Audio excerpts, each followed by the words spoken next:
A quick understanding of the difference between type 1 and type 2 diabetes.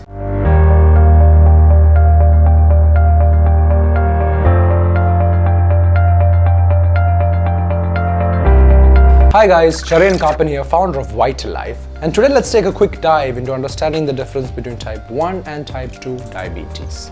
Now first of all, type 1 and type 2 are not the only classification of diabetes. There's actually something called gestational diabetes, which is associated with pregnancy. There's also other specific types of diabetes which can be induced due to some allergen and so forth. But for the remainder of this video, we'll be talking about type 1 and type 2. Type 1 diabetes is considered as an autoimmune disease, which basically means that the body's own cells destroys the insulin forming cells in our body, the beta cells from the pancreas. Now over time what happens is there's little to no insulin in our bodies, and therefore the body has to rely on external forms of insulin to survive because the pancreas can't make any insulin. Now how does this happen? Well, a lot of the studies examined and they say that it's highly genetic. So if somebody along your family line or your pedigree has type 1 diabetes, then somebody along the path can also get type 1 diabetes. Although there are other ways this can happen, this is the one thing that is pretty common. Now type 1 diabetics, like I said, do not have insulin. Their body can't produce insulin. So the number one way to help them is by giving the adequate amount of insulin so that their blood sugar levels are normalized and the cells can take in the glucose and survive.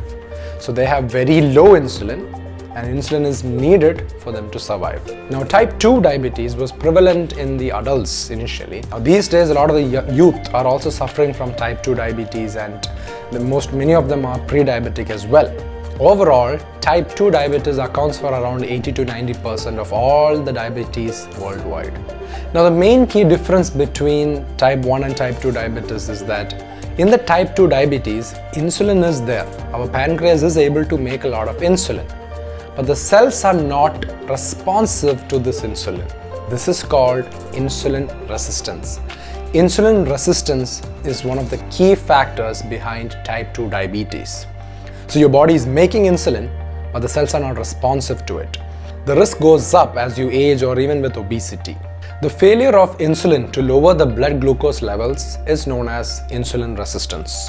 So what happens is your body makes insulin, but the cells in your body does not respond to it, and so as a result your body makes more insulin. This more insulin actually helps push some of the glucose into the cells, but it has its limits. After a while, the cells again develop more resistance to the insulin. So you can see how this is a vicious cycle.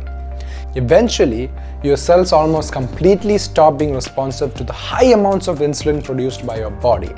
And there you go, you have full-blown type 2 diabetes. So if you look at it on the basic level, type 1 and type 2 diabetes are actually extreme opposite things. In type 1 diabetes, you don't have insulin, your body can't make insulin.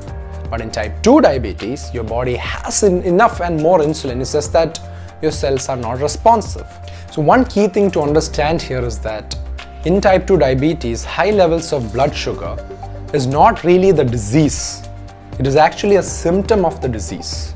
The main reason behind type 2 diabetes is actually insulin resistance.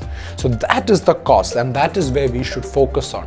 And yes, it is reversible in many cases. At Vitalife, we've looked at a lot of studies and we've researched into it, and type 2 diabetes is actually something that can be reversed. Stay informed and stay aware, guys. That's the only way to live a life in a sustainable manner. Hope this video was informative. Do share so that as many people can be aware about it. See you on the next video.